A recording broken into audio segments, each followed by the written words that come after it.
Hi everyone, आप सभी लोगों का चैनल में स्वागत है। तो आज का जो वीडियो है it is related to Francis Bacon. आज हम उनके बारे में क्वेश्चंस करेंगे एंड इसमें जो आपका सिलेबस में दिया है of studies and of truth, इन्हीं दोनों से रिलेटेड क्वेश्चंस हैं। Today I bought 25 questions, more questions I will bring you, है ना। तो आज हम 25 क्वेश्चंस करते हैं related to Francis Bacon. So let's begin with the first question.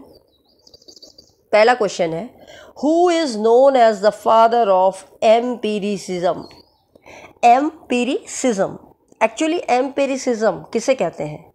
Empiricism कहते हैं अनुवाद, इसको हम बोलते हैं अनुभववाद। जैसे अगर हिंदी में मैं बोलूँ, जैसे कहते हैं ना किसी को सारा ज्ञान हो इंद्रियों का आप समझ रहे हैं ना, जिसको नेचर और साइंटिफिक पूरा ही नॉलेज हो, वो अपनी बातों से उनको उत्पन्न होना, मतलब कोई भी फीलिंग उनको जो भी नेचुरल है या फिलोसफिकल है, साइंटिफिक है, तो उनको किसको कहा जाता था? एक्चुअली जो बेकन जी हैं, आंसर इज़ राइट और बेकन ही आएगा, Francis Bacon. Actually Francis Bacon जो थे, उनको ये माना जाता था कि उनके अंदर एक एडवांसमेंट था, मतलब उनके अंदर एक कला थी, चाहे वो नेचुरल फ़िलॉसफी हो, साइंटिफिक फ़िलॉसफी हो, उनकी जो इंद्रियों का जो बोध था, उनको बहुत ज़्यादा ज्ञान था। इसी वजह से उनको फादर ऑफ एम्पिरिसिज्म भी कहा गया। That is why the only reason, empiricism का मतलब ये होता है, इसीलिए आपको ये समझाया है। आई होप ये क्लियर हुआ होगा। और एक्चुअली ये वर्ड जो है, ये मेन आपको समझ में आना चाहिए कि ये वर्ड का मतलब क्या है। इसके बाद है next question is yours. He has established and popularized, देखिए आ ही गया, इसी में आ गया, नेक्स्ट क्वेश्चन यही आ गया। देखिए जो चीज़ मैं आपको समझा रही थी, He has established and popularized the scientific method of inquiry into a natural phenomena, मतलब प्राकृतिक चीज़ों, जो साइंटिफिक है, जो साइंटिफिक चीज़ें हैं, उसको उन्होंने नेचुरल उसमें समझाया है। ठीक है। ही इज़ एन फिलोसोफर, एक वो इंग्लिश फिलोसोफर माने जाते हैं। ठीक है। स्टेट्स मैन माने जाते हैं क्योंकि उन्होंने शासन भी किया। शासन इन द सेंस कि उनको एक उपाधि दी गई थी, अभी आगे क्वेश्चन है तो उसी समय मैं डिस्कस करूँगी। वो एक जूरिस्ट भी रहे हैं, ओके, जिस पे इनको केस भी मिलता है, वो भी आगे क्वेश्चन है, मैं बताऊँगी। ओरेटर, ओरेटर को कहते हैं प्रवक्ता, जो बोलने वाला होता है, पब्लिक स्पीकिंग, जो पब्लिक में बोलने वाला होता है उसे ओरेटर कहते हैं। सब्स्टिट्यूशन में ये वर्ड आता है orator, the art of speaking in public. And author, author भी रहे हैं। तो इतनी सारी जिसके अंदर कला थी, वो कौन थे? वो थे Francis Bacon. Moving on to the next question, that is your third question. Let's have a look. Okay, see what is the question? Who was knighted after the accession of King James I in 1603? Who was knighted? Actually knighted का मतलब क्या होता है? Wait, just a minute, थोड़ा इसको कर लेते हैं। ये knighted का मतलब क्या होता है? ये वर्ड दिया है ना, knighted। knighted का मतलब होता है सामंत। हम पढ़ते हैं, जब भी हम वो पढ़ते थे, रेसेशन हम जब पढ़ते हैं तो हम सामंत, हम कहते हैं ना, जब अर्ली फेज था तो सामंतवाद खत्म हो गया था, फ्यूडलिज्म जिसे हम बोलते हैं। तो नाइटेड का मतलब, नाइट का मतलब तो सामंतवाद, और सामंत, और टड मतलब सामंतवाद। आफ्टर मतलब इन कौन थे ऐसे जिनको ये सामंतवाद, आप लोग सभी समझ रहे होंगे किसे कहते हैं। देखो होता क्या था, जो पहले राजा होते थे, वो राजा क्या करते थे, जब उनको रेवेन्यू लेना होता था, टैक्स कर लेते थे ना, कर, तो अपने ही लोगों को उस एरिया में डाल देते थे। तो कहने का मतलब ये था फ्यूडलिज्म। फ्यूडलिज्म का मतलब होता है कि भाई अपने ही लोगों को सब जगह लगा देना। जैसे राजा है तो राजा ने अपने भाई को लगा दिया, बहन अपने बेटे को लगा दिया, अपने रिश्तेदारों को लगा दिया। तो वो लोग कर वसूल करते थे, टैक्स वसूल करते थे किसानों से। तो जिस जिस एरिया में वो जाते थे तो वो कहते थे ना कि सारा पैसा फिर उसी एक घर में आता था, राजा के ही, तो सब लोग राजा के थे तो राजा के ही घर में आता था, उसको हम फ्यूडलिज्म कहते हैं। तो वो सामंतवाद ही कहलाया जाता है। तो क्वेश्चन यहाँ पर यही पूछा गया है, क्योंकि अगर आप फ्रांसिस बेकन जी को पढ़ते हैं तो हम रेनेसा में फ्रांसिस बेकन जी को पढ़ते हैं, अगर आपने रेनेसा पढ़ा है तो, है ना। और सभी ने पढ़ा होगा English, history of English literature में। तो ये क्या है, तो किसको सामंत बनाया गया? Accession of King James one. Accession का मतलब होता है पोजीशन, अधिकार। जब किसका अधिकार था? किंग जेम्स वन का 1603 में। तो किंग जेम्स वन ने फ्रांसिस बेकन को सामंत बनाया कि जाओ तुम और वहाँ से कर वसूली करो। समझ में आ गया? नेक्स्ट, आई होप आपको क्लियर हो रहे होंगे। Moving on to the next question, that is your fourth question. He met her at Cambridge, ठीक है। She was impressed by his intellect, okay. She called him the young Lord Keeper. Who are she and he? देखिए, वो मिले Cambridge में, मतलब कहने का मतलब यहाँ फ्रांसिस बेकन जी की ही बात चल रही है। वो उससे कहाँ मिले? कैम्ब्रिज में मिले। अब वो कौन है अभी बताएंगे। वो जो लड़की थी वो बहुत ज़्यादा प्रभावित हुई, किससे? बेकन जी से, क्योंकि वो बहुत ही ज़्यादा बुद्धिमान थे, इंटेलेक्ट थे। और उन्होंने उनको कहा द यंग लॉर्ड कीपर। तो वो कौन थी और वो कौन थे? तो वो थे बेकन एंड क्वीन एलिजाबेथ, ठीक है। और एलिजाबेथन एज में हम इनको पढ़ते हैं, जब हम बोलते हैं ना प्रोमिनेंट लीडर्स कौन थे, तो ये उनमें इनका नाम भी आता है, बेकन जी का। नेक्स्ट चलते हैं।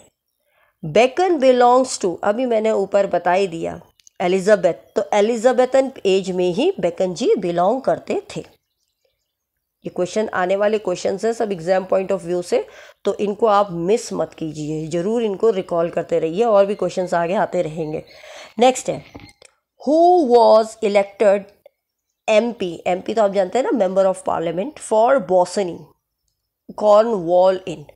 कॉर्नवॉल इन कहने का मतलब है ये पहले फर्स्ट मैन थे, ये मतलब जिसको हम कहते हैं ना फर्स्ट पर्सन।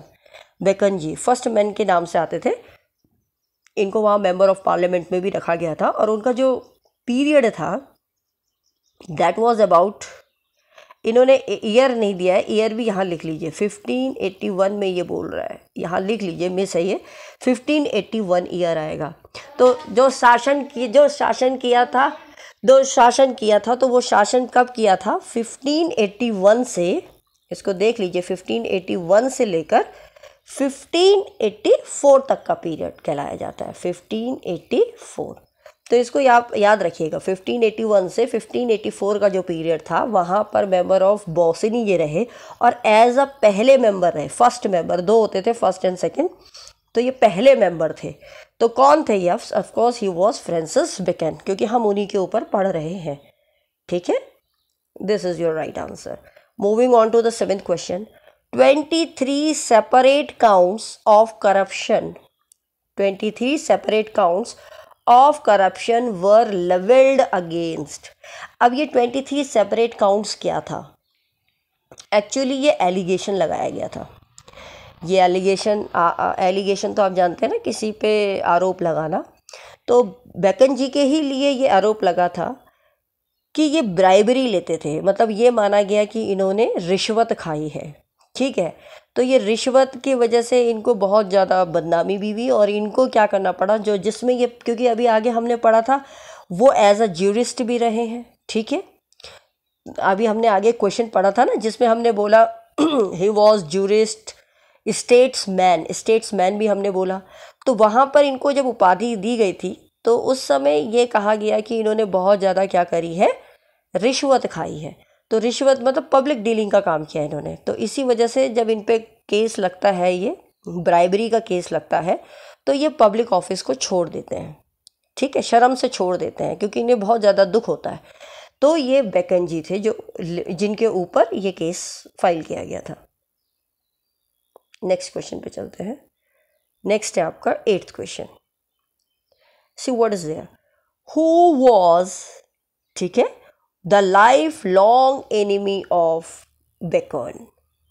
मतलब कि जीवन भर जिन्होंने बेकन से दुश्मनी शादी हो, तो वो कौन से ऐसे व्यक्ति थे जिन्हें हमेशा उनसे दुश्मनी रही हो बेकन जी से? तो वो थे सर एडवर्ड कोक। याद रखिएगा, सर एडवर्ड कोक। इन्होंने हमेशा उनसे जो भी नियम रहे, पॉलिटिक्स रही एलिजाबेथन के टाइम पे, जब एलिजाबेथन पार्लियामेंट में भी इनको रिक्रूट किया गया था, तब से ही लगा लो इनके अंदर एक जलन थी उनके प्रति कि भाई इनको कैसे इतना ज़्यादा, जैसे स्टेट का मैटर है, स्टेट के मैटर में अगर आपको याद हो तो मैंने आपको बोला नाइट भी बना दिया था, तो इनको इतनी सारी कि इतना इंटेलेक्चुअल है, इसको सारी उपाधि दे दी है, ये स्टेट में मतलब वो लॉ भी कर रहा है, एक जूरिस्ट भी है। तो इन सब चीज़ों से वो उनका एक बहुत ही ज़्यादा अनस्क्रूपलस एनिमी कहते हैं, अनस्क्रूपलस एनिमी का ये वर्ड में भी आ सकता है, वोकैब में या सिनोनिम में भी आ सकता है, एंटोनिम सिनोनिम में उसको कहते हैं अनस्क्रूपलस, मतलब बहुत ज़्यादा दुश्मनी, और बेशरम, मतलब इतना बेशरम कि साफ दिखा रहा है कि मैं तुमसे इतना जलता हूँ। तो वो कौन थे? He was your Edward Coke. Next question है 9th। Bacon courted a young widow, ठीक है, what is the name of that widow? Courted का मतलब होता है निमंत्रण देना या आमंत्रित करना, जिसको हम बोलते हैं इनवाइट। तो बेकन जी ने किस विडो को, विडो तो आप सभी जो जानते हैं, ठीक है, जिनकी बीवी पति नहीं होते, तो कौन सी ऐसी विडो थी जिनको अपने उसमें उन्होंने बुलाया था, आमंत्रित किया था बेकन जी ने? तो वो लेडी का नाम था एलिजाबेथ हैटन, याद रखिएगा, एलिजाबेथ हैटन। नेक्स्ट क्वेश्चन पे चलते हैं। Next is your 10th question. See what is there in it. See what is there. Bacon married a 14-year-old girl when he was at the age of 45. Who is this girl? कहते हैं कि bacon जी ने एक 14 साल की लड़की से शादी करी जब वो कितने साल के थे? जब वो 45 साल के थे। तो वो लड़की का नाम क्या था? 14 वर्षीय लड़की का नाम, उसका नाम था Alice Barnham. What was the name? Alice Barnham, ALICE, Alice BARNHAM, Alice Barnham. एक क्वेश्चन और है, ये भी इम्पोर्टेंट क्वेश्चन है कि बेकन जी की मृत्यु कैसे होती है? तो बेकन डाइड ऑफ, किसकी वजह से होती है उनकी मृत्यु? निमोनिया से होती है। ज़्यादातर हम अक्सर पढ़ते हैं, जब हम हिस्ट्री ऑफ इंग्लिश लिटरेचर पढ़ते हैं या किसी ऑथर के बारे में पढ़ते हैं, तो उस पीरियड में टीबी, निमोनिया बिगड़ जाता था तो डेथ हो जाती थी, या टीबी की बीमारी ज़्यादा होती थी, है ना। तो इनकी भी किस वजह से हुई है? निमोनिया की वजह से इनकी डेथ हुई। नेक्स्ट क्वेश्चन चलते हैं। This is your 12th question. Let's have a look what is there. Who refers to Bacon as the wisest, brightest and meanest of mankind? कौन इनमें से who refers, मतलब यहाँ पर जो ये वर्क है, किसने अपने मतलब काम में बताया कि जो बेकन जी है वो बहुत ही बुद्धिमान, तेज जीवी और एक अच्छे, मीनेस्ट ऑफ मैनकाइंड, मतलब मैनकाइंड के सबसे मीनेस्ट वो है। तो ये बताया है, पोप ने बताया था, और पोप ने अपने एपिस्टल 4th में बताया था। इसको भी याद रखिएगा, एसे ऑन मैन। जब उन्होंने एसे ऑन मैन लिखी थी, pope in epistle 4th of essay on man, उसमें उन्होंने बेकन जी के बारे में ये चीज़ें बोली थी। नेक्स्ट क्वेश्चन है 13th क्वेश्चन है, the first edition of Bacon's essay. Bacon ji के जो एसे हैं, सबसे पहले जो पहला एडिशन आया था वो कितने एसों में आया था? दैट वाज इन 10 एसेस, याद रखिएगा, that is in 10 essays. Next question है, let's have a look what's there in it. 14th question, let's, who alludes to jesting Pilate? Who alludes to jesting Pilate? allude का मतलब क्या होता है? allude का मतलब होता है किसी की तरफ संकेत करना, इशारा करना। इसका मतलब भी जानना ज़रूरी है, संकेत। और jesting Pilate क्या है? jesting Pilate एक, लिख लीजिए, ये एक फ्रेज है। What is it? It is a phrase, PHRASE, phrase, जो किसने कॉइन किया था? इन्होंने ही किया था, फ्रांसिस बेकन जी ने ही इसको क्या किया था? कॉइन किया था, ठीक है। और ये इन्होंने किस में किया था? ये ओपनिंग लाइन है, इसको भी लिख लो, इम्पॉर्टेंट ही है।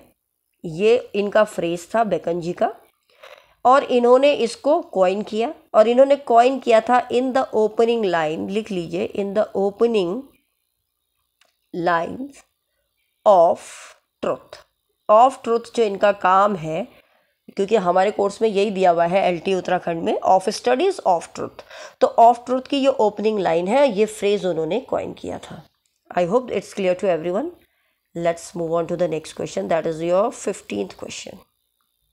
सी व्हाट्स देयर इन इट। देखिए, द एफोरिस्टिक स्टाइल। देखिए शब्द थोड़े आपको लग रहे होंगे, बट ये शब्द का मैं मतलब इसीलिए बता रही हूँ जिससे को आपको अंदर तक की उसकी मीनिंग पता चले। मीनिंग आनी बहुत जरूरी है, भावार्थ। देखिए, the aphoristic style is associated with, सबसे पहले तो ये पता होना चाहिए कि अपोरिस्टिक स्टाइल होता क्या है। देखिए, अपोरिस्टिक स्टाइल अगर हम बात करें तो इसको हम सूक्ति बोलते हैं। हिंदी में तो हमने इसको सूक्ति बोल दिया, लेकिन अगर हम थोड़ी सी और इसको बात करें तो एपिग्रामेटिक स्टाइल कहते हैं हम इसको। क्या कहते हैं? अभी आगे नेक्स्ट क्वेश्चन भी इससे रिलेटेड आएगा। एपिग्रामेटिक, एपिग्रामेटिक का मतलब होता है कोई भी चीज़ जो बड़ी इंटेलिजेंट भाषा में, जैसे हम कहें कि थोड़ा सा कंजूसी करके, मतलब उसको बिल्कुल कंसाइज करके हमने किसी बात को कह देना, बड़ी बात को हमने बिल्कुल कंसाइज कर दिया, छोटा कर दिया, और छोटा करके उसको भावार्थ को बता देना, ये एक तरीका लिखने का था, रिटर्न वर्क था। ये किसका था? बेकन जी का था। एपोरिस्टिक स्टाइल किसका था? बेकन जी का था। नेक्स्ट क्वेश्चन है, besides English Bacon also wrote in. ये क्वेश्चन थोड़ा अलग सा बन के आया है कि इंग्लिश के अलावा ये और कौन सी भाषा में लिखते थे? That was your Latin, it was Latin. 17 question पे चलते हैं। Bacon lived and wrote, Bacon जी रहे और उन्होंने लिखा ड्यूरिंग द, अब भी हमने सबसे पहले कुछ ही क्वेश्चंस में आया, बार बार हमने एलिजाबेथ पढ़ा, तो जी बिल्कुल एलिजाबेथन एज में ही उन्होंने वो जिए भी और उसी पीरियड में वो लिखे भी। नेक्स्ट चलते हैं। Who exercised the greatest influence on beckons philosophy of life. किसने सबसे ज़्यादा प्रभाव डाला बेकन की फिलॉसफी ऑफ लाइफ में? तो वो थे मैकियावेलियन। आपको मैकियावेलियन कैरेक्टर याद आ रहा होगा जब हम पढ़ते हैं विलियम शेक्सपियर जी की मैकबेथ, और मैकबेथ पढ़ते हैं, मैकबेथ तो नहीं है, ओथेलो है, ठीक है ना। जब ओथेलो में इयागो को मैकियावेलियन कैरेक्टर कहा गया है, तो मैकियावेलियन एक्चुअली किसको कहते हैं? मैकियावेलियन का जो शाब्दिक अर्थ है दैट इज क्रूर, कपट, जिसके अंदर कहते हैं ना बहुत ही गंदा, है ना, तो क्रिमिनल, जिसे हम कहते हैं क्रिमिनल सॉर्ट ऑफ। तो वो यही बोलते हैं कि बेकन जी जो थे, इन पे किसका ज़्यादा प्रभाव पड़ा? फिलॉसफी ऑफ लाइफ का। किसकी फिलॉसफी ऑफ लाइफ का प्रभाव ज़्यादा पड़ा? मैकियावेली। हम मैकियावेली फिलॉसफी भी पढ़ते हैं ना कि बुरी, उसमें अच्छे इंसान की कोई वैल्यू नहीं रहती, अगर इयागो के वो थॉट्स में जब मैंने आपको समझाया था, है ना। और आप ये ऐसे भी समझ गए होंगे कि फ्रांसिस बेकन पे ब्राइबरी का भी केस लगा, रिश्वत खाने का, कि रिश्वत ली है। तो कहीं ना कहीं ये भी कह सकते हैं कि भाई वो एक अच्छे इंसान, उस मतलब ऐसा लगता है कि वो एक अच्छे व्यक्ति नहीं थे, क्योंकि वो वसूली करते थे और ब्राइब लेते थे, है ना। तो इस वजह से इनका जो इन्फ्लुएंस है, प्रभाव ज़्यादा किसकी वजह से पड़ा? मैकियावेली का प्रभाव इन पे सबसे ज़्यादा पड़ा। और ये भी कहा जाता है फ्रांसिस बेकन ने, जब बाद में इनकी इतनी इज्जत चली जाती है, वो चला जाता है, फिर बाद में जाके फिर ये लिटरेचर, रिटर्न वर्क इसी में डूब जाते हैं और इसी में अपना काम शुरू कर लेते हैं। तब इनकी जीवन में यही काम रहता है, लिखना और पढ़ना। Next, Who among the following is best for aphorism in English prose? अभी just we have done it. It was a right question. अभी हमने ऊपर किया था, that was your Bacon. Apophorism, जिसको मैंने epigrammatic style बोला। Next चलते हैं, 20th question is there. We have done, yes, 19th we have completed. Let's move on to the 20th question. In which essay did Bacon write that clear and round dealing is the honor of man nature? कहते हैं कि वो बिल्कुल सही है और गोला है जो हम इंसान के ऑनर के लिए करते हैं, वो इंसान का नेचर होता है। तो ये इन्होंने कौन से वर्क में इस बात को कही है, कौन सा इनका ये ऐसे था? तो ये ऐसे है, याद रखिएगा, क्योंकि it is in your course of truth. Of truth में इन्होंने इस चीज़ को बताया है। नेक्स्ट है, Who among the following called his essays dispersed meditation? इनमें से कौन थे जिन्होंने बोला कि भाई बेकन जी के जो एसेज हैं, अब बेकन जी है who among the following called his essays, अपने ही ऐसे को इन्होंने क्या बोला, डिस्पर्स्ड मेडिटेशन। डिस्पर्स्ड का मतलब क्या होता है? डिस्पर्स्ड तो आप सभी लोग जानते हैं, स्कैटर, बिखरा हुआ, बिखरा हुआ, ठीक है, बिखरा लिख लीजिए, बिखरा। और मेडिटेशन आप समझते हैं ध्यान, तो बिखरा हुआ ध्यान, बिखरा हुआ ध्यान। तो ये किसने अपने एसेस के लिए कहा? बेकन जी ने ही अपने एसेस के लिए कहा कि मेरे एसेस क्या है? बिखरा हुआ ध्यान है। नेक्स्ट क्वेश्चन पे चलते हैं, 22। Let's see what's there in it. Who is known for the epigrammatic brevity in his essays? अभी मैंने आपको एपिग्रामेटिक, जो मैंने एपोफोरिज्म भी बताई आपको स्टाइल, ब्रेविटी का मतलब होता है संक्षिप्त, इनकी मतलब भी आपको आने चाहिए, संक्षिप्त जिसे हम बोलते हैं कंसाइज। तो यहाँ पर क्वेश्चन आता है कि हु नोन फॉर, किसने कहा? बस फ्रांसिस बेकन जी, ठीक है। नेक्स्ट क्वेश्चन है आपका 23rd question. Who is the essayist whose essay are subtitled Consuls Civil Moral? Consoles का मतलब होता है नागरिक। इसका पूरा शाब्दिक अर्थ अगर मैं बताऊं इसका मीनिंग, तो दैट इज योर, लिख लीजिए चाहे ना, ये देख नहीं रहा होगा, रुकिए इसको पेन को रेड कर देते हैं, fluorescent, I think it will be better. Counsel civil and moral, इसका मतलब क्या होता है? इसका मतलब होता है नागरिक, ठीक है, और नैतिक, नैतिक सलाह देते हैं, देते हैं। कौन देते हैं? कौन ऐसे हैं जो नागरिक, काउंसिल का मतलब नागरिक, सिविल का मतलब हो गया आपका नैतिक सलाह, तो ये आपका नैतिक हो गया, नैतिक सलाह देना, नागरिकता, ठीक है। तो ये कौन देते हैं, कौन बताते हैं? Who is the essayist? तो he is your none other than Francis Bacon. Move on to the next question, that is your 24th। Bacon decoded rational messages from the myths and fables of antiquity. देखिए, decoded का मतलब क्या होता है? Decode का मतलब होता है व्याख्या करना, या आप कह सकते हो समझाना, समझाना या समझना, ठीक, व्याख्या करना, बताना। रैशनल आप जानते हैं, विवेकशील, तर्क संगत, जिसको हम कहते हैं बुद्धिमान वाला, विवेकशील, या आप लिख सकते हैं तर्क संगत, लिख लीजिए तर्क संगत। मैसेज आप जानते ही हैं, मैसेज का मतलब संदेश, है ना। तो कौन है जो मतलब जो बेकन क्या कर रहे हैं? एक व्याख्या कर रहे हैं, एक तर्क संगत संदेश के द्वारा। कहाँ से? फ्रॉम मिथ्स एंड फेबल्स, मतलब जो मिथ्स होती हैं, जो हमारी मिथ्स हैं, ये तो वो कहते हैं ना, ये तो मिथ है, ये तो कल्पना है ना, ये तो ऐसे ही बोला जाता है, मिथ में लिखा है। फेबल्स जो स्टोरीज हैं, किसके बारे में? एंटीक्विटी, जो बहुत ही प्राचीन चीज़ें हैं उनके बारे में। तो तर्क, उनके बारे में कोई तर्क चीज़ बताना, तो ये बेकन जी ने डिकोड किया था। कहाँ से किया था? कौन सा मिथ लिया था उन्होंने, कहाँ से इस चीज़ को किया? तो that was your Novum Organum. क्या है? Answer is your Novum. Novum से नया समझ लो, ऑर्गेनम मतलब ऑर्गेनिक, नई चीज ले लो, है ना, ऑर्गेनिज्म। समझ में आ गया? नेक्स्ट क्वेश्चन है, identify, this is I think the last question. Identified the essayist whose essay are infused with Machiavellian tone. Machiavellian मतलब जिसके जो भाषा है उसमें क्या है? एक कपट वाली बात है। तो that is your Bacon, Francis Bacon. I hope आपको ये सारे आंसर समझ में आ गए होंगे। तो जो लोग तो चैनल को सब्सक्राइब कर रहे हैं, once again thanks from my bottom of my heart to everyone who are subscribing this channel and at the same time who are promoting it as well by sharing, liking and by hitting the notification bell so that you get the new notification as it has been uploaded.